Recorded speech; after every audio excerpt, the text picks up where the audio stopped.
성경이 말하는 복이 무엇인가? 우리가 이미 예전에 산상수훈 설교를 우리 수요예배 시간에 살펴볼 때에 팔복에 관해서 제가 다루었습니다. 우리 팔복 한번 읽어볼까요? 같이 한번 읽어봅시다. 8가지 복이죠. 시작. 심령이 가난한 자는 복이 있나니 천국이 그들의 것이며 애통하는 자는 복이 있나니 그들이 위로를 받을 것이며 온유한 자는 복이 있나니 그들이 땅을 기업으로 받을 것이며 의에 줄이고 목마른 자는 복이 있나니 그들이 배부를 것이며 긍휼히 여기는 자는 복이 있나니 그들이 긍휼히 여김을 받을 것이며 마음이 청결한 자는 복이 있나니 그들이 하나님을 볼 것이며 화평하게 하는 자는 복이 있나니 그들이 하나님의 아들이라 일컬음을 받을 것이며 의를 위하여 박해를 받는 자는 복이 있나니 천국이 그들의 것임이라. 아멘. 산상수훈에 나오는 이 팔복, 즉 8가지의 복은 예수님이 정의 내린 복입니다. 팔복을 통해서 우리는 참 내가 생각하는 복이랑 우리 주님이 생각하는 복이 좀 많이 다르구나 라는 그런 깨달음을 얻을 수가 있었습니다.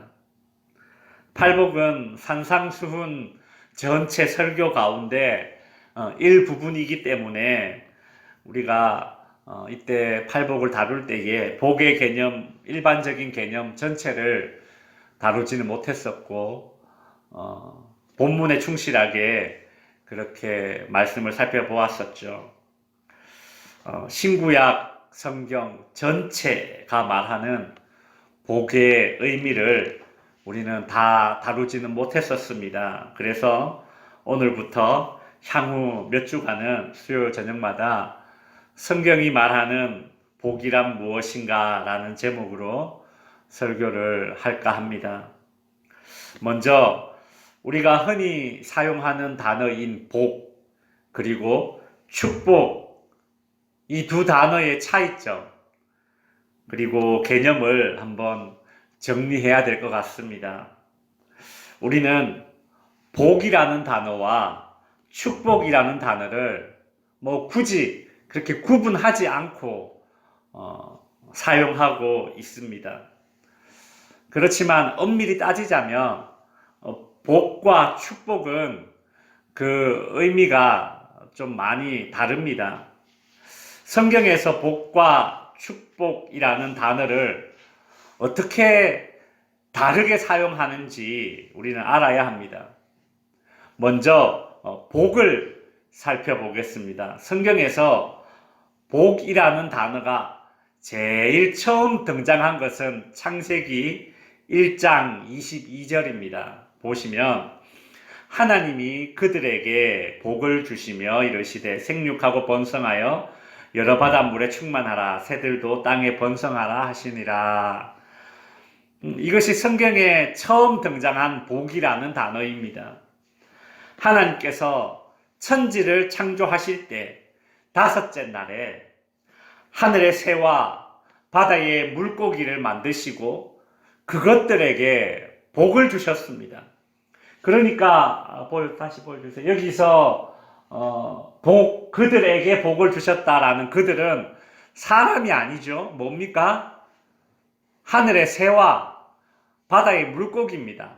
그래서 그들이라고 하는 번역보다는 그것들이라고 하는 번역이 조금 더 보기에 이해하기에 쉬운 번역인 것 같은데 어쨌든 복이라는 것은 시간 순서상으로 살펴보면 인간에게 처음 주어진 것이 아니라 누구에게 먼저 주어졌다? 물고기, 새. 저는 복이 인간들이 제일 처음 받은 줄 알았는데 성경에 기록된 시간 순서상 보니까 물고기하고 새들이 5째 날 만들어졌으니까 이것들이 먼저 복을 받았어요.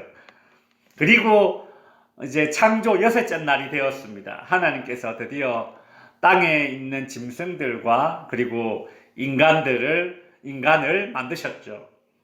창세기 1장 27절 28절에 보시면 하나님이 자기 형상 곧 하나님의 형상대로 사람을 창조하시되 하나님이 그들에게 복을 주시며 하나님이 그들에게 이르시되 이러이러해라, 이제 이런 얘기들이 나오죠.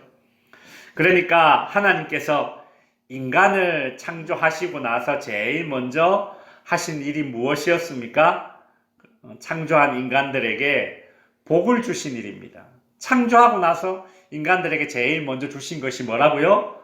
복이에요. 복. 여러분 집에 가면 가전제품들이 여러 가지가 있을 것입니다. 그 가전제품들을 사용하시다가 고장이 나면, 기능이 제대로 작동되지 않으면 어디를 가야 합니까? AS 센터를 가야 되죠. 서비스 센터를 가야 됩니다. 그 가전제품을 만든 회사의 서비스 센터를 가야 하는 것이죠. 우리가 조금 더 비싼 가격에 사더라도 삼성, LG 이런 브랜드를 구입하는 이유가 뭡니까? 이런 회사들은 자신들이 만든 제품에 대해서 책임을 지고 서비스를 해주지 않습니까? 기능이 고장난 그런 제품들을 애프터 서비스를 잘 해주기 때문에 우리가 그런 브랜드를 선호하죠. 하나님이 인간을 만드시고 복을 주셨는데 이 복이라는 것이 무엇인가? 하나님의 애프터 서비스입니다. 하나님이 인간을 만들고 나서 인간들에게 정말 인간답게 살으라고 서비스를 주셨는데 그것이 한 글자로 뭐라고요? 복이라는 것은 하나님이 인간을 창조하시고 난 이후에 인간답게 살으라고, 하나님이 창조하신 인간답게 살으라고 그래서 주신 것이 바로 복입니다. 우리는 이 하나님이 창조된 그 인간의 목적에 맞게 인간답게 살아라고 주신 이 복과 축복을 좀 구분할 수 있어야 됩니다. 복이 뭐라고요? 복의 정의를, 성경에서 이야기하는 복의 정의를 한번 읽어보겠습니다. 시작. 하나님이 인간에게 인간답게 살도록 하기 위해 주시는 것. 하나님이 창조하신 인간이 그 창조의 목적에 맞게 인간답게 살도록 하기 위해서 주신 것이 복이다. 우리는 이런 개념을, 복에 대한 개념을 가지고 있어야 됩니다. 그러니 한번 생각해 보십시오. 복 받았다라고 한다면 내가 정말 나는 복 받았어 그래 말할 수 있으려면 하나님이 원하시는 인간답게 살아가는 모습을 잃지 않아야 됩니다. 맞죠? 하나님이 복을 주신 이유가 뭐라고요? 인간답게 살으라고. 그 복을 주신 거예요. 근데 하나님이 원하시는 인간답게 살지 않는데 그냥 마냥 부유하다고 해서 나는 복 받았다라고 말할 수 있습니까? 없습니까? 없다라는 거예요. 그건 그냥 그 사람이 그냥 부자로 사는 것이지 하나님께 복 받았다라고는 말할 수 없는 것입니다. 인간답게 살지 못한다면 그렇다는 거예요. 재물이든 건강이든 명예든 무엇이든지 간에 나로 하여금 하나님이 창조하신 인간답게 살지 못하도록 만든다면 그것이 재물이라도 그것이 건강이라도 그것이 명예더라도 나로 하여금 하나님이 창조하신 그 인간의 기능을 잃게 만든다면 그것을 아무리 많이 가졌고 온전하게 가졌다 할지라도 내가 하나님께 복 받았다라고는 말할 수 없는 것입니다. 자, 우리가 성경이 말하는 복의 정의를 살펴보았죠. 성경이 말하는 복은 무엇이었습니까? 하나님이 만드시는 그 창조의 모습대로 하나님이 원하시는 그런 인간답게 살도록 하기 위해서 하나님께서 인간들을 창조하시고 나서 주신 서비스가 뭐라고요? 복이었습니다. 자, 그렇다면 축복은 무엇일까? 축복은 우리가 흔히 말하는 이 축복이라는 것은 빌축자에 복복자를 씁니다. 한자로 보면 빌축자를 쓰죠. 복을 빈다, 축복이란 복을 빈다, 복을 구한다 라는 그런 뜻이 있습니다. 성경에서 이 축복이라는 단어를 어떻게 사용하였을까? 그리고 복은 하나님께서 인간에게 주시는 것이라고 제가 말씀드렸죠. 그러면 이 축복이라는 단어는 성경에서 어떤 경우에 사용되었을까를 우리가 한번 살펴봐야 됩니다. 창세기 12장 3절에 보면 축복이라는 단어가 처음 나옵니다. 축복이라는 단어가 성경에 처음 나올 때에 이런 경우에 사용되었다는 것이죠. 너를 축복하는 자에게는 내가 복을 내리고 너를 저주하는 자에게는 내가 저주하리니. 여기 보면 하나님께서 아브라함에게 하신 말씀입니다. 너를 축복하는 자에게 내가 복을 내리겠다. 여기서 내가는 누굴까요? 하나님이시겠죠? 그러니까 내가 복을 내린다라는 말은 복은 누가 내린다는 거예요? 하나님 주신다는 거. 그죠? 이거는 우리가 앞에서 이미 이야기했었죠. 자, 그런데 여기 보시면 너를 축복하는 자에게 하나님이 복을 내리시겠다라는 말입니다. 그러니까 하나님은 아브라함에게 축복하는 사람에게 복을 내리시겠다라는 말입니다. 그러니까 성경에 축복이라는 단어가 처음 등장했는데 그때 이 축복이라는 단어는 어떻게 쓰였느냐 하면 사람이 사람에게 복을 비는 것이 그것이 축복이라는 겁니다. 그때 축복이라는 단어를 쓴다라는 것이죠. 또 다른 성경을 한번 볼까요? 창세기 14장 9절에 보시면 그가 아브라함에게 축복하여 이르되 천지의 주제시오 지극히 높으신 하나님이여 아브라함에게 복을 주옵소서. 지금 어떤 사람이 기도를 하고 있네요. 뭐라고 기도하고 있습니까? 아브라함에게 축복하는 기도를 하고 있습니다. 아브라함에게 축복하여 이르되 천지의 주제이시오 지극히 높으신 하나님이여 아브라함에게 무엇을 주옵소서? 복을 주옵소서. 여기서도 알 수 있는 것이 무엇입니까? 하나님에게 복을 주옵소서라고 하죠. 복은 하나님께서 주시는 것이다라는 것을 알 수 있고 여기서 어떤 사람이 아브라함에게 축복을 하고 있죠. 여기서 아브라함에게 축복하는 이 사람은 누구인가 하면 멜기세덱이라는 왕입니다. 이 멜기세덱이라는 이 왕이 아브라함에게 지금 축복을 하고 있습니다.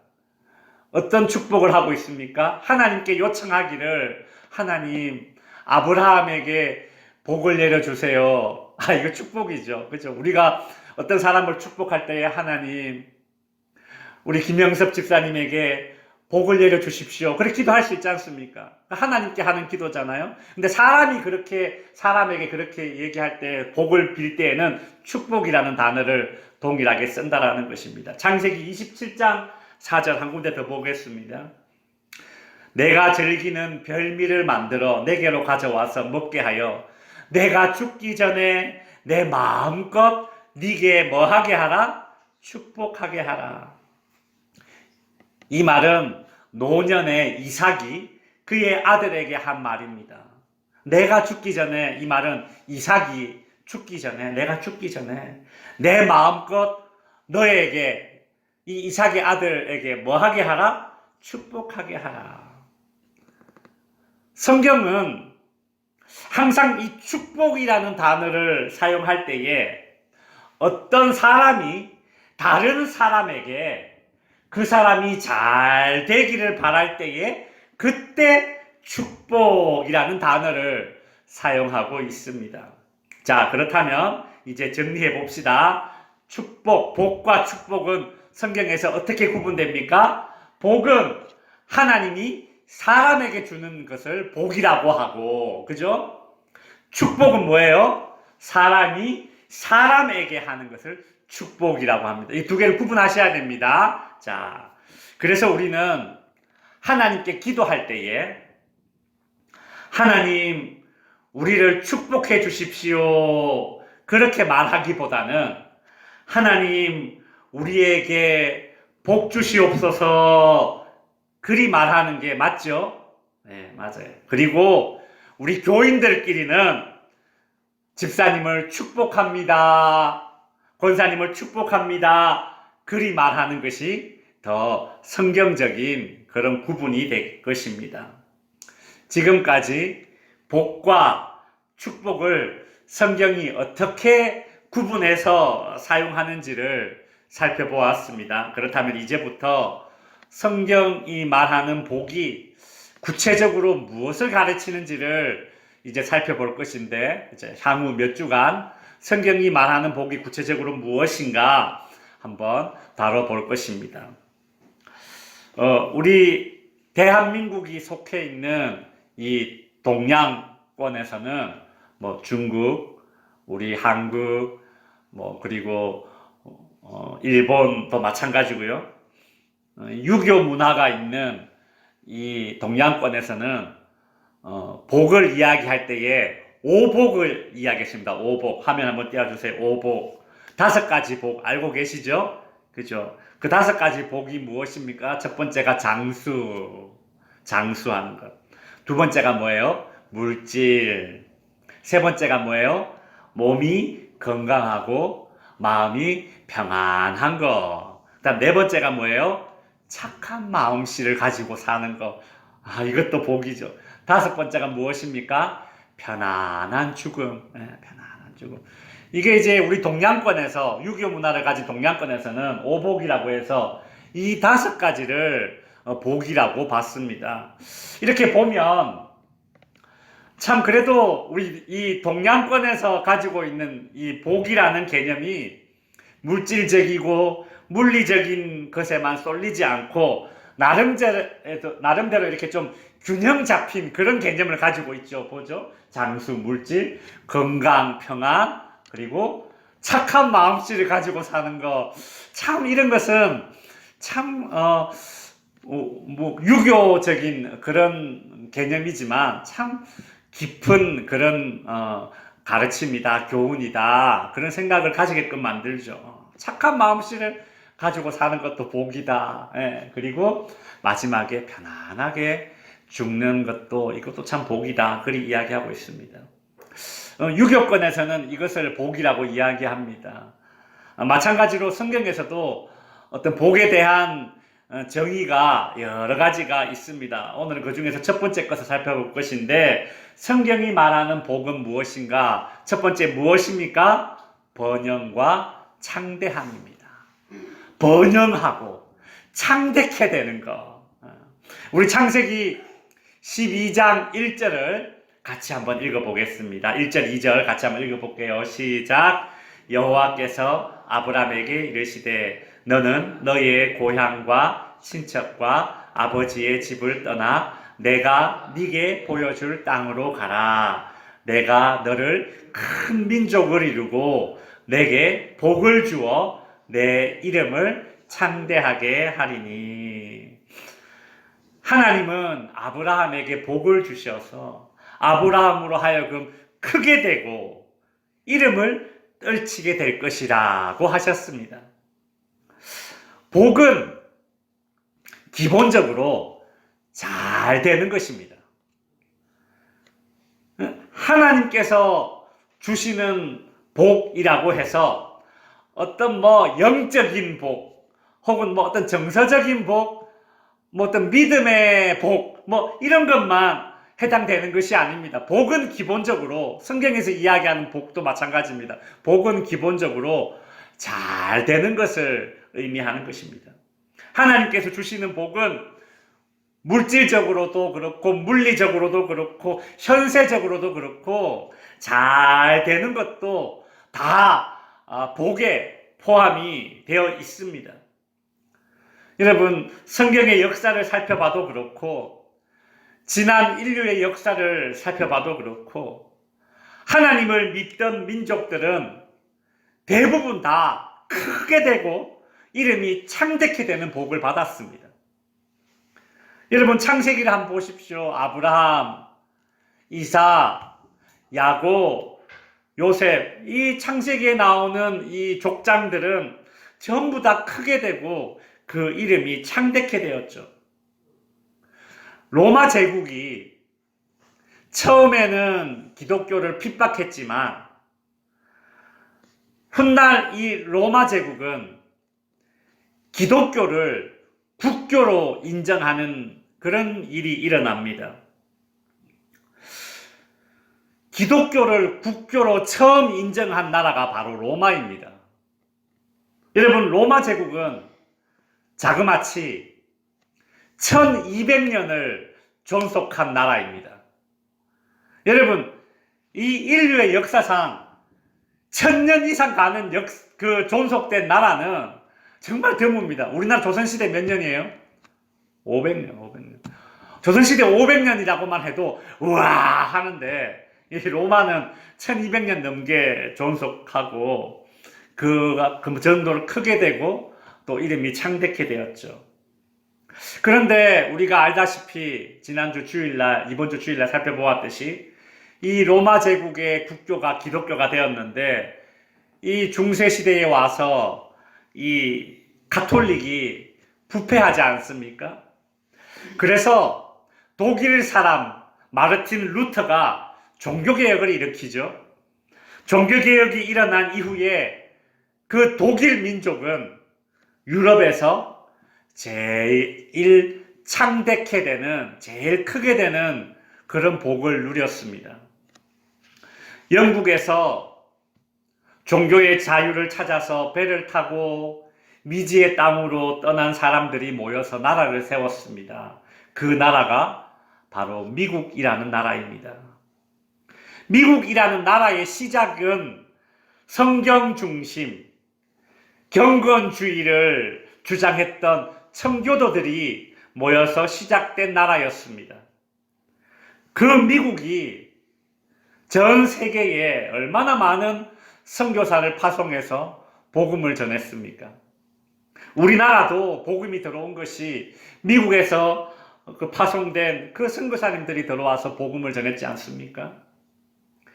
그 미국에서 들어온 선교사 분들이 우리나라가 그렇게 힘들었던 일제강점기 때에 그 조선의 독립을 뒤에서 돕다가 그것이 일제에 발각되어서 미국으로 쫓겨나고 추방된 선교사님들이 얼마나 많습니까?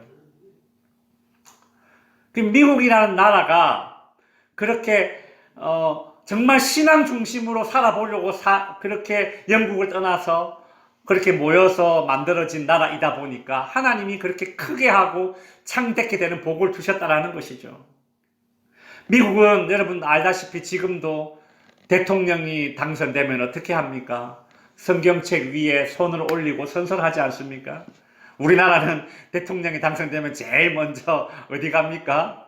그죠? 저기 가가지고 국가에 이렇게 묵념하고 그렇게 하는데, 미국은 어떻게 해요? 성경책 위에 손을 올리고 선서를 하는 나라가 바로 미국입니다.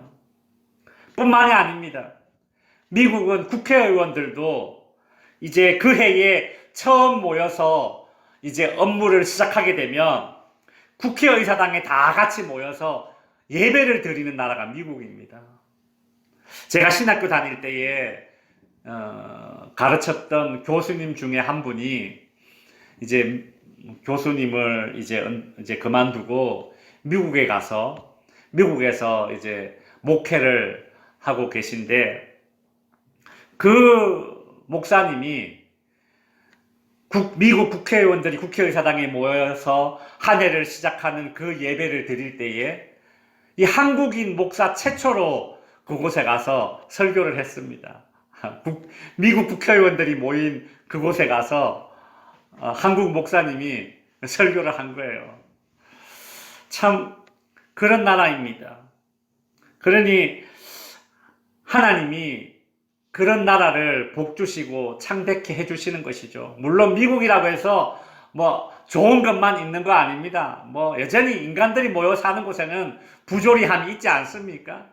그럼에도 불구하고 하나님께서 미국이라는 나라를 크게 하시고 그렇게 창백해 하는 이유가 있다라는 것입니다. 인류의 역사에서 하나님의 일을 감당했던 민족들은 복을 받는다는 말을 제가 하고 있는 것입니다. 이제 말씀을 정리하겠습니다. 오늘 우리는 성경에서 복과 축복이 어떻게 구분되는지를 살펴보았었습니다. 기억나십니까? 복은 무엇입니까? 하나님이 인간들에게 주시는 것을 복이라고 하고, 그러면 축복은 무엇입니까? 인간이 인간에게 잘 되기를 빌어주는 것을 축복이라고 합니다. 또한 성경이 말하는 복이 무엇인가 구체적인 의미가 여러 가지가 있었지만 오늘은 그 중에 첫 번째로 성경에서 이야기하는 복은 번영과 창대케 되는 것이라는 사실도 배웠습니다. 그러나 오늘 설교를 마치기 전에 다시 한번 우리는 꼭 명심해야 할 것이 있습니다. 무엇인가 하면 번영하고 크게 되고 이름이 창대해지는 것이 분명 하나님이 주신 복의 결과일진데 절대 순서가 바뀌어서는 안 됩니다.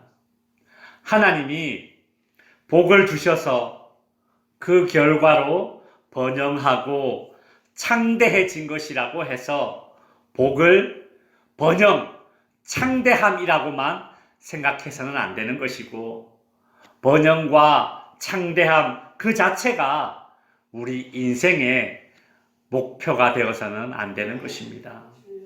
그렇다면 복받기 위해 예수 믿는 그런 저렴한 신앙입니다. 그 기복주의라고 하죠. 그것은 싸구려 신앙입니다. 우리의 신앙은 좀 더 값진 것이죠. 고귀한 것이죠. 바라기는 우리 덕지교회 모든 성도님들은 하나님이 주시는 복을 사모하기보다 복 주시는 하나님을 사모하시기 바랍니다. 자, 한번 따라해 보세요. 하나님이 주시는 복을 사모하기보다 복 주시는 하나님을 사모하자. 두 개 구분이 되시죠? 아멘. 기도하겠습니다. 하늘에 계신 우리 아버지여, 이름